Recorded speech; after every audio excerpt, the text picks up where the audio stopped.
Me gustaría analizar un último encuentro, que en realidad es una parábola sobre un encuentro que tuvo lugar durante otro encuentro. Vamos a comenzar con Lucas. Lucas capítulo 15, versículo 1.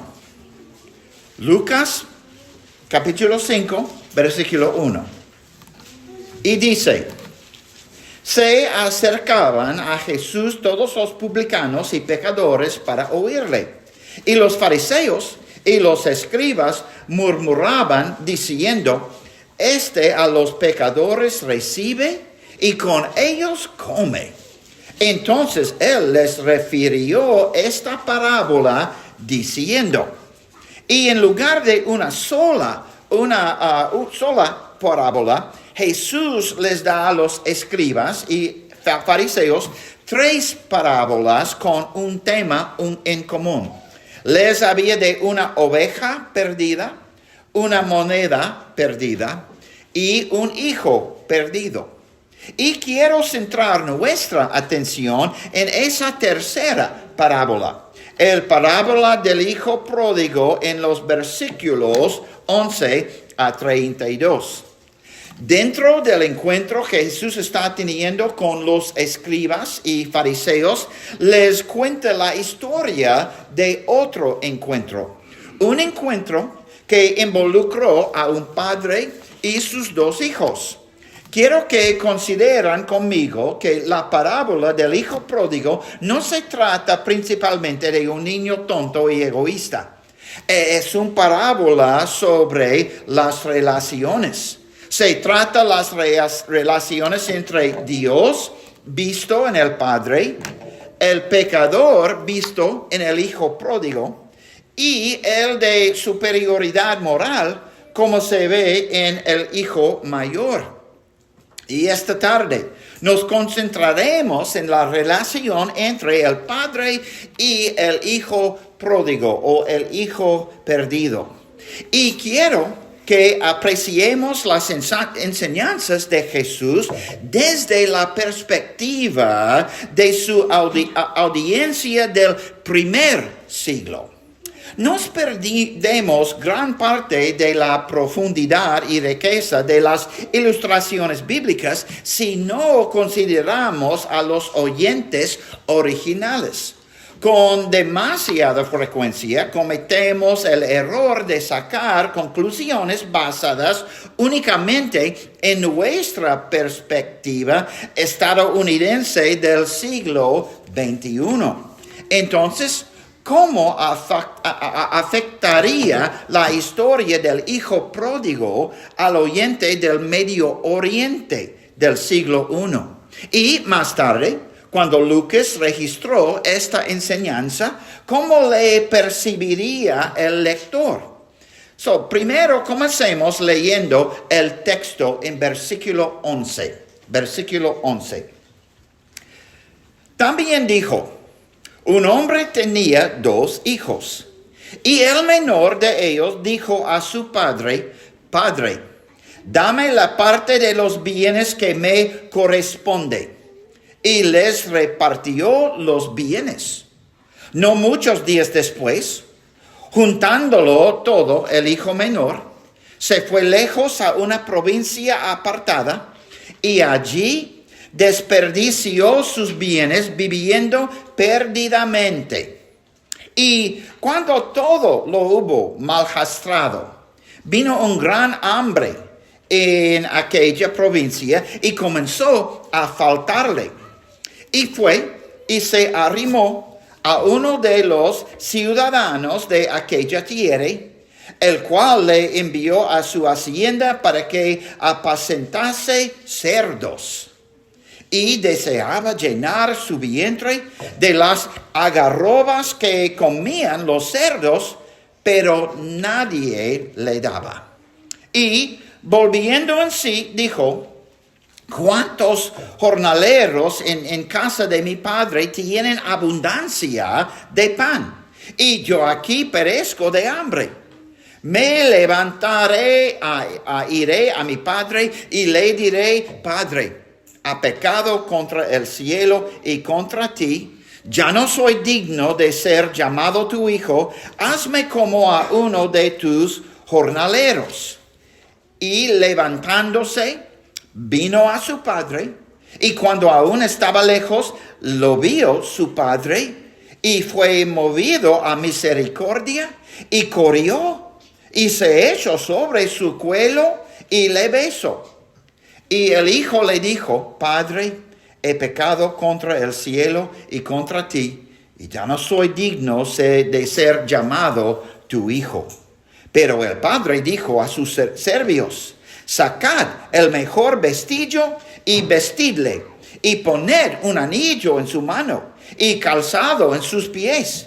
Y traed el becerro gordo y matadlo, y comamos y hagamos fiesta.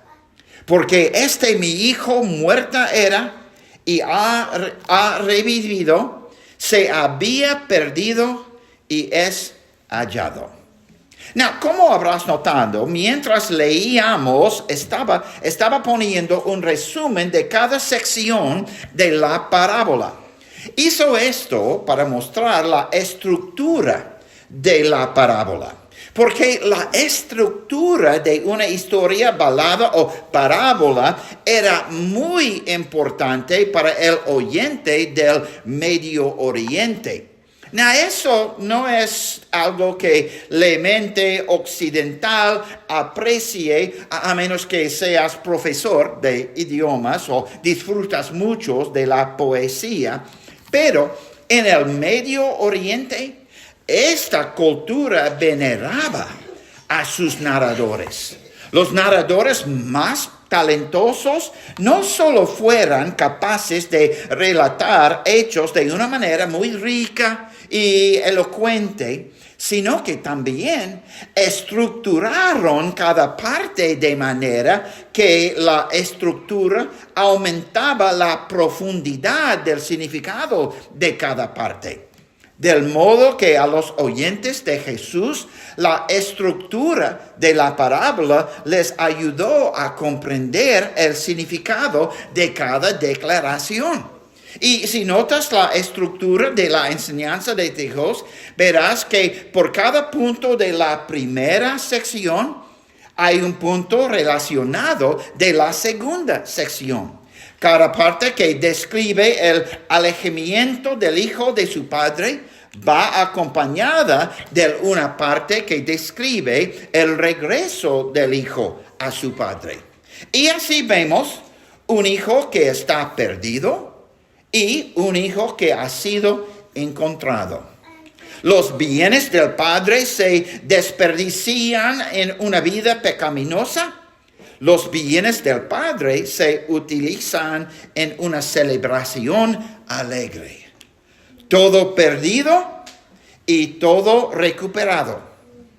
El gran pecado y el gran arrepentimiento. Rechazo todo y acepción total. Y todo depende de su cambio de parecer, su mente o corazón. Algo más que podríamos notar es que cada parte apunta al momento de cambio de la parábola, el cambio del corazón en el hijo. Podemos ver que a medida que el corazón, mente del hijo cambió, la dirección en la que se dirigía también cambió. En la primera parte de la parábola, él se aleja del padre. Pero después de su cambio de corazón, comienza a regresar con su padre.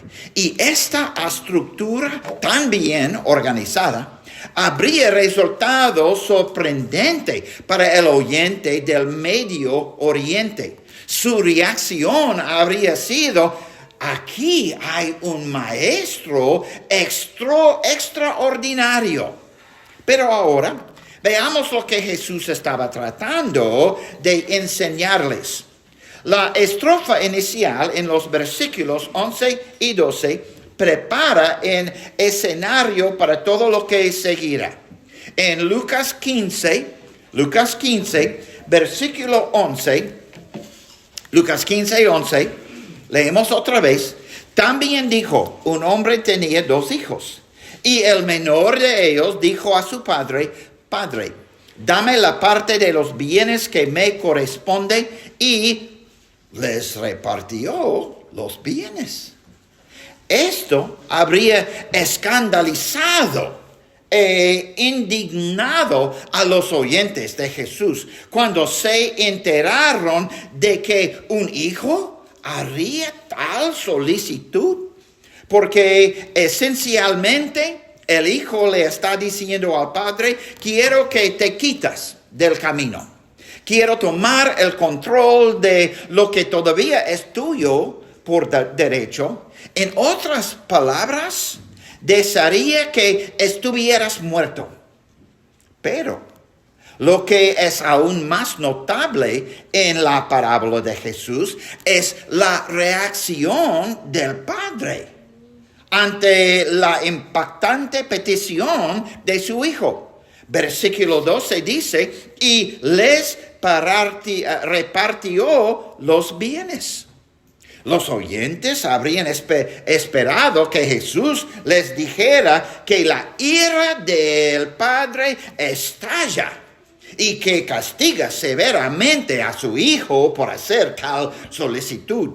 Sorprendentemente, el Padre le da a su hijo la libertad de insultarlo, de tomar lo que por derecho sigue siendo del Padre, y dejarlo atrás como si estuviera muerto y fuera del camino. Esta ruptura entre padre e hijo ilustra cómo el niño ha incendiado sus puentes y está irreconciliablemente separado de su padre. Está realmente perdido. Y podemos comenzar a ver las implicaciones espirituales de esto. Sin embargo, aquellos que escuchaban a Jesús probablemente aún no lo habían entendido. Menearían la cabeza con incredulidad. Ningún padre en su cultura reaccionaría de esa manera. Pero a medida que avanza la parábola, dejamos al padre por ahora y seguimos el siguiente paso del hijo. En versículo 13, Lucas 15:13 dice, no muchos días después, juntándolo todo, el hijo menor se fue lejos a una provincia apartada y allí desperdició sus bienes viviendo perdidamente. El término perdidamente aquí simplemente significa derroche o exceso.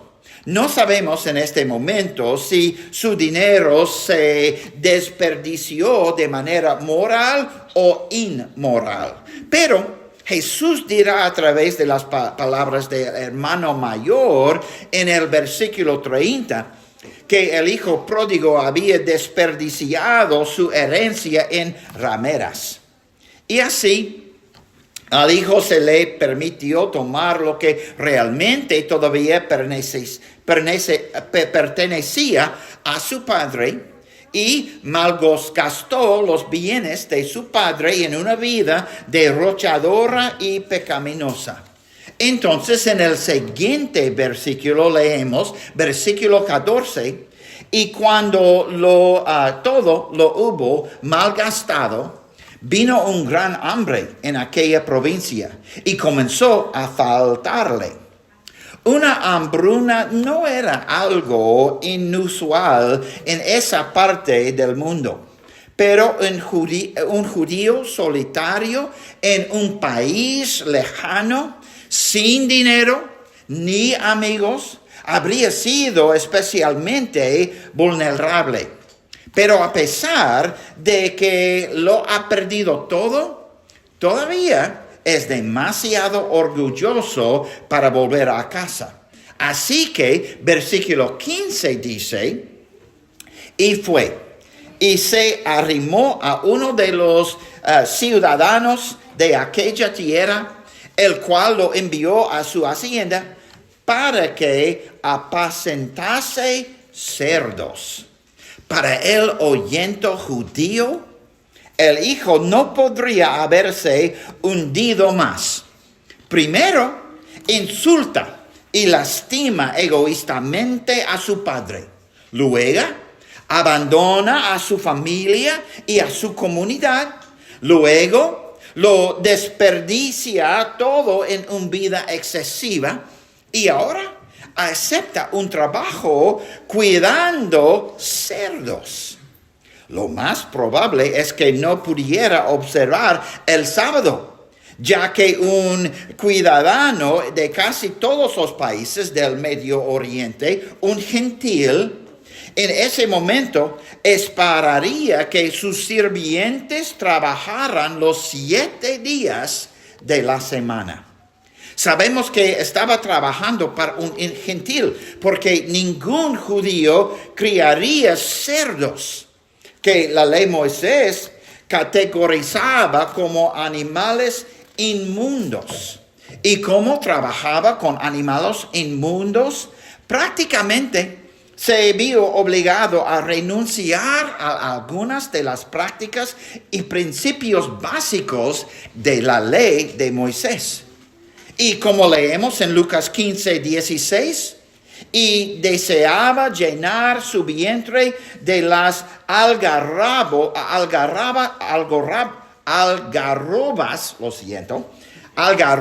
de comían los cerdos, pero nadie le daba. Jesús le dice a sus oyentes que nadie lo ayudaba en su situación difícil. Había sido completamente abandonado. Entonces, solo y hambriento, leemos en el versículo 17.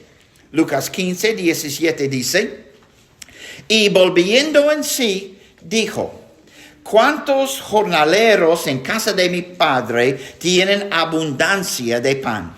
Y yo aquí perezco de hambre. Now, es importante notar la frase volvió en sí. Algunos interpretan que esto significa que se arrepintió completamente en el país lejano. Pero la frase simplemente significado cambio de opinión.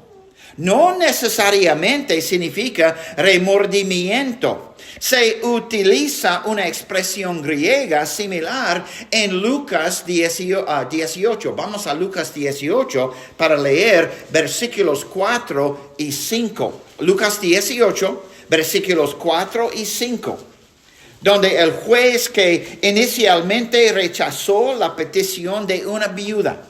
Y versículo 4 dice, y él no quiso por algún tiempo, pero después de esto dijo dentro de sí, aunque ni temo a Dios, ni tengo respeto a hombre, sin embargo, porque esta viuda me es molesta, le haré justicia. No sea que viniendo de continuo me agote la paciencia. El juez no sentía ningún tipo de remordimiento piadoso.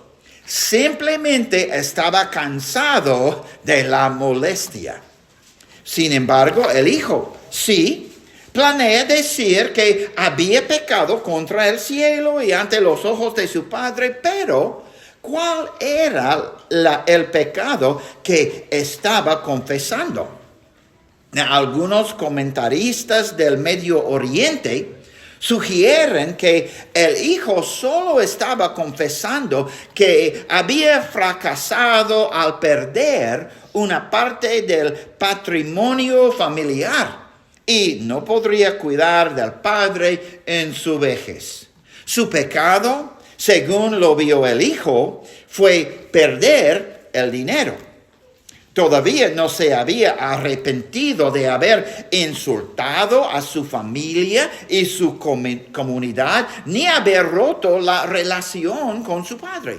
Si no hubiera perdido el dinero, no habría pecado y no habría tenido necesidad de regresar a su casa.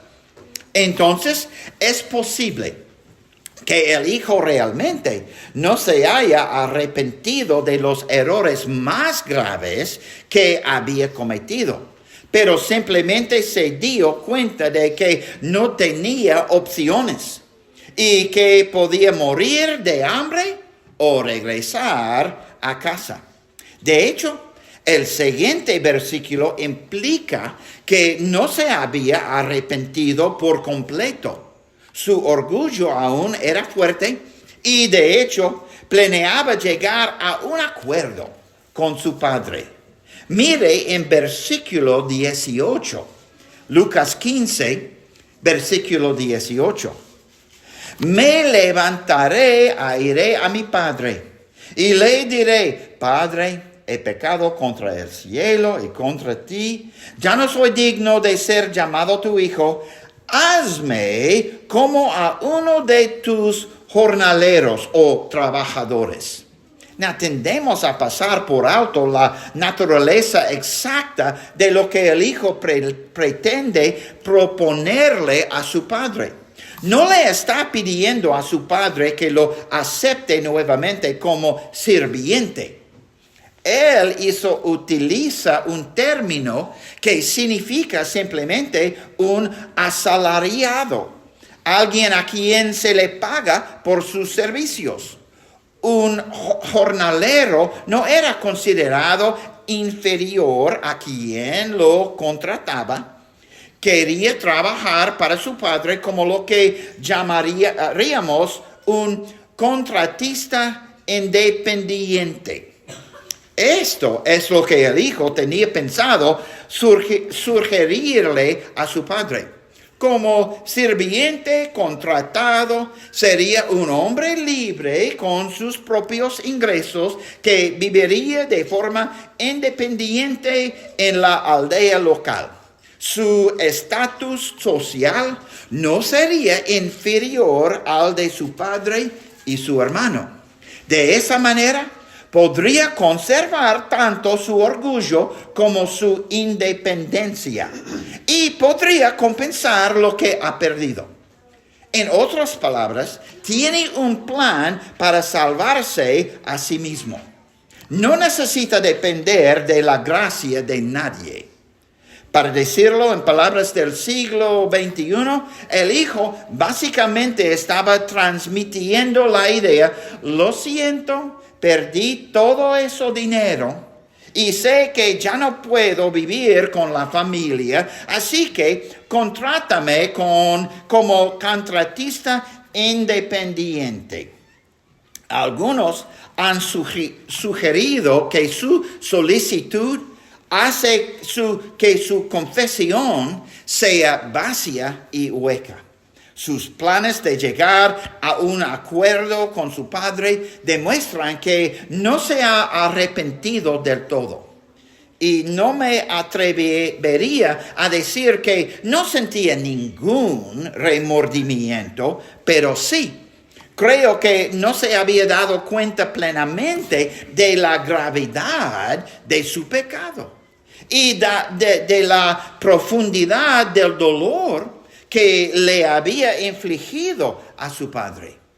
Y quizás Jesús esté ilustrando en esta parábola que el arrepentimiento es un proceso.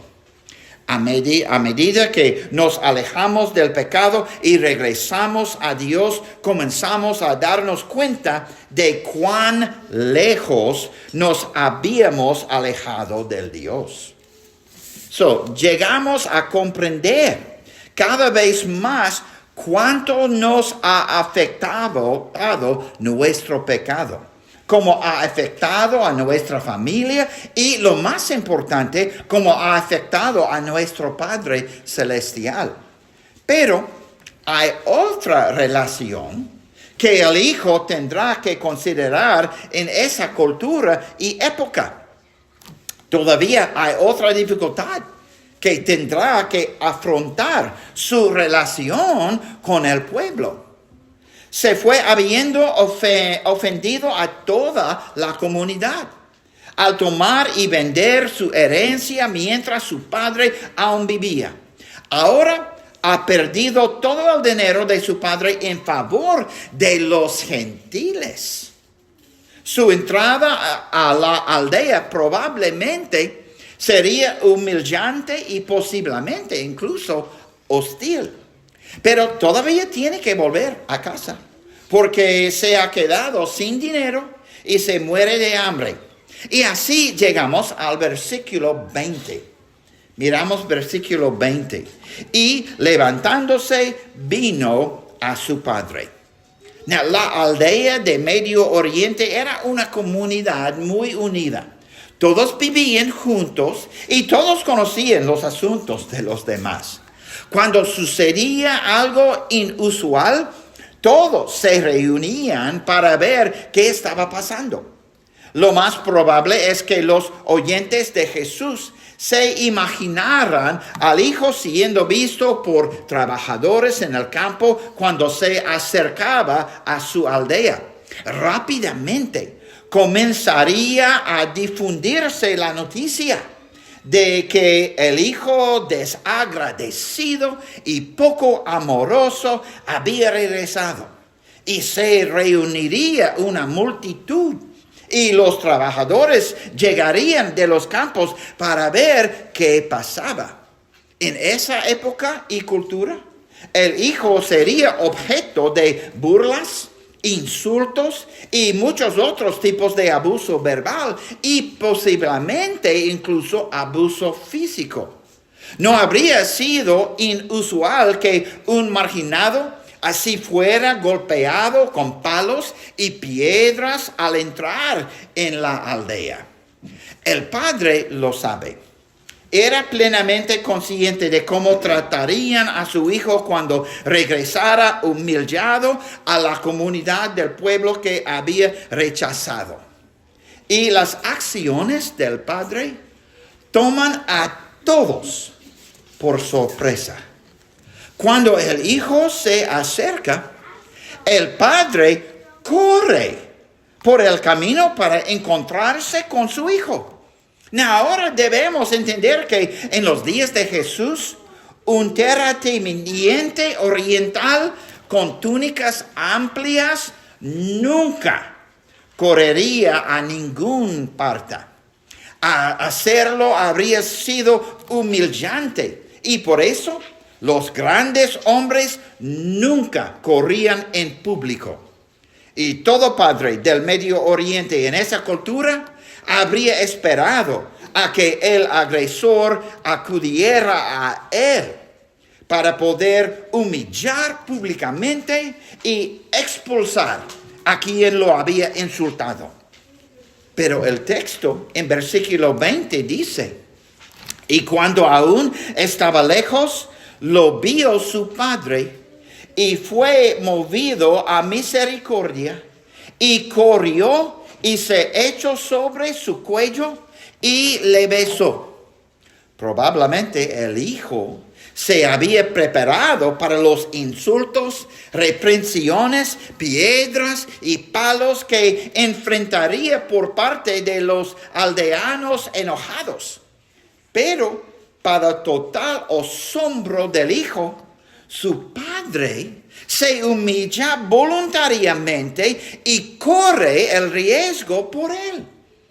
En lugar de experimentar la hostilidad despiadada que merece y anticipa, el hijo presencia una demostración totalmente inesperada de amor y perdón.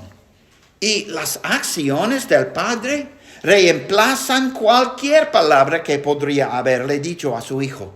De hecho, el amor que el padre expresa es demasiado profundo para expresarlo con palabras. Y entonces, el padre corrió hacia su hijo y echó sobre su cuello y lo besó. La frase griega utilizada en este versículo implica que besó a su hijo una y otra vez.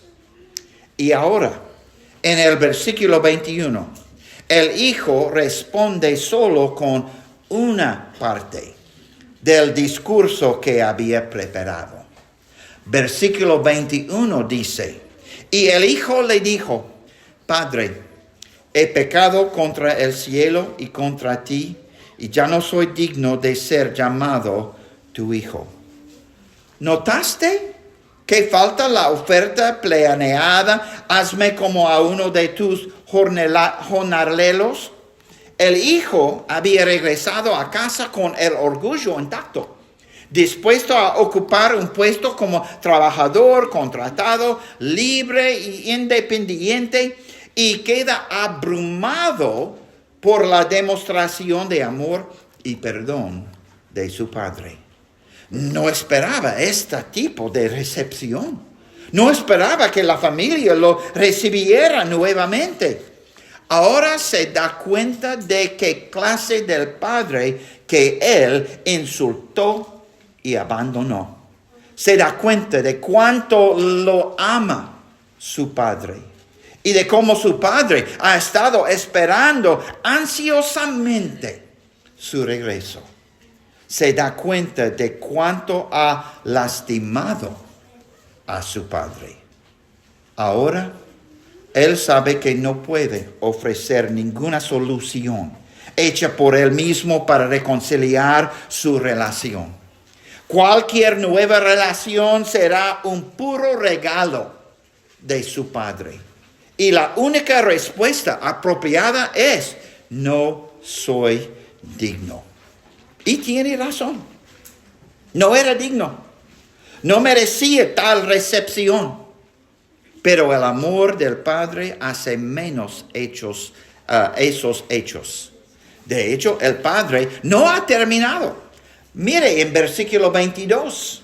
22 dice: pero el Padre dijo a sus siervos: sacad el mejor vestido y vestidle, y poner un anillo en su mano y calzado en sus pies. Y es casi seguro que el mejor vestido o la mejor túnica es la del Padre. Y los oyentes de Jesús lo asumirían inmediatamente. La mejor túnica sería la que usaba el Padre en los días festivos y en las grandes ocasiones. Al ponérselo a su hijo, comunicaría a la aldea que él era plenamente aceptado como parte de la familia y de la comunidad. Lo más probable es que el anillo fuera un anillo de sello, lo que significaría que se confía en él a pesar de su pasado. Y las sandalias también sirvan como señal de que es un hombre libre en la casa, no es sirviente. Pero el Padre todavía no se detiene ahí. En el versículo 23 leemos del Padre diciendo: y traed el becerro gordo y matadlo y comamos y hagamos fiesta. La elección del becerro gordo significa que la mayoría, si no todos del pueblo, serían invitados a un gran festín. La idea es que la alegría debe ser compartida por todos en el pueblo. El padre les dice a todos sus amigos y parientes: ha sucedido algo maravilloso. ¿Por qué? Versículos 24. Porque mi hijo muerta era y ha revivido. Se había perdido y es hallado o encontrado. Y eso fue motivo de gran alegría y celebración.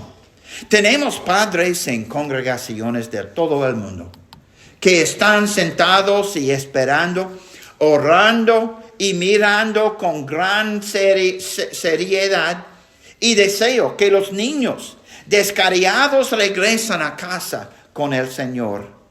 Y cuando eso sucede, y sucede de vez en cuando, hay un regocijo como no puedes imaginar.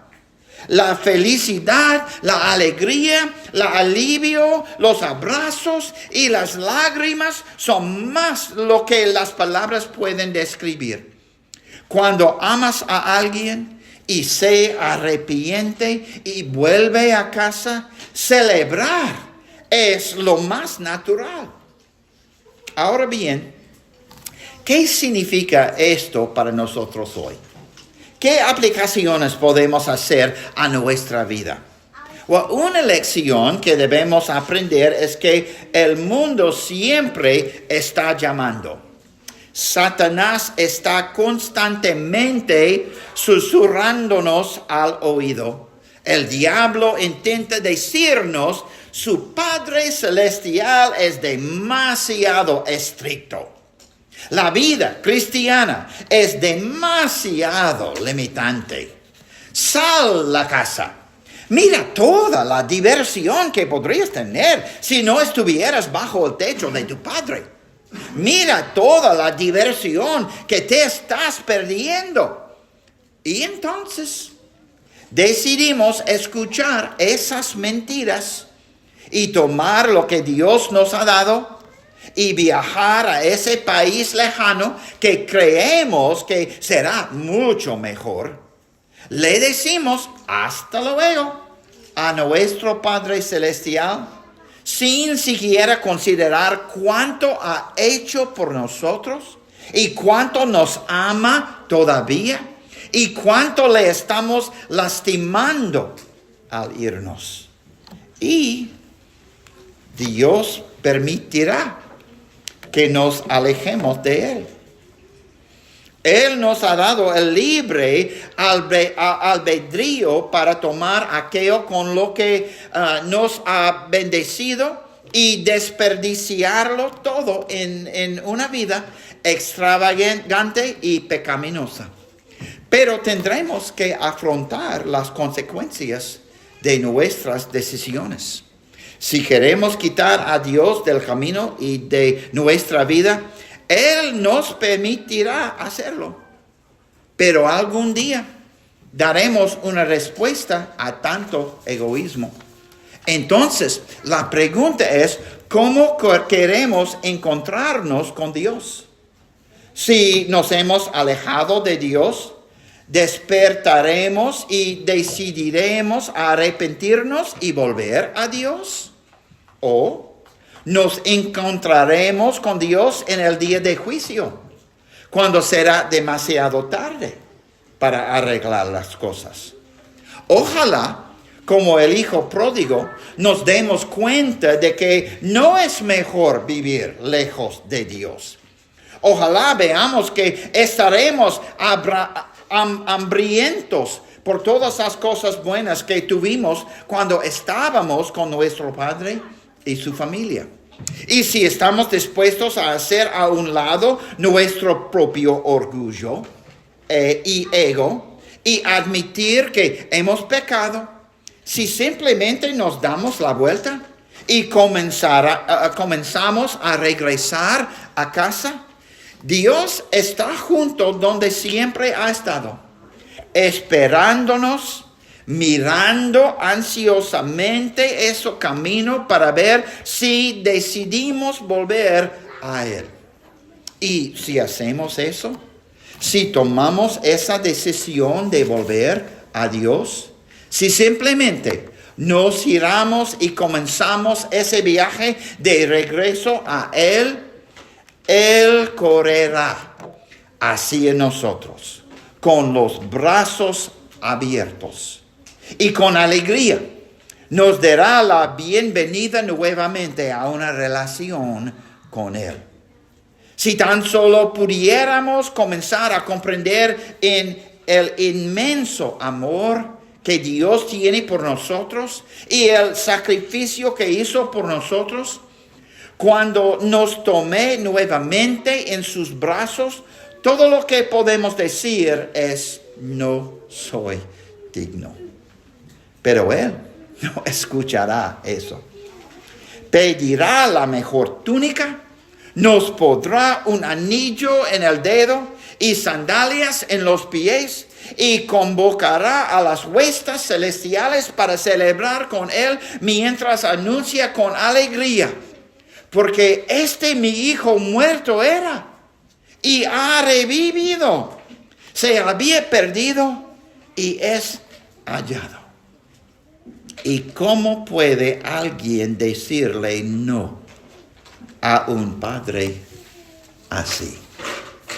Tenemos un Padre increíble y su amor por nosotros es increíble. Y Él quiere más que todas las otras cosas, una relación que cada uno de nosotros. Piensa de esta parábola, hermanitos. Gracias por esta semana otra vez con ustedes. Que Dios les bendiga grandemente.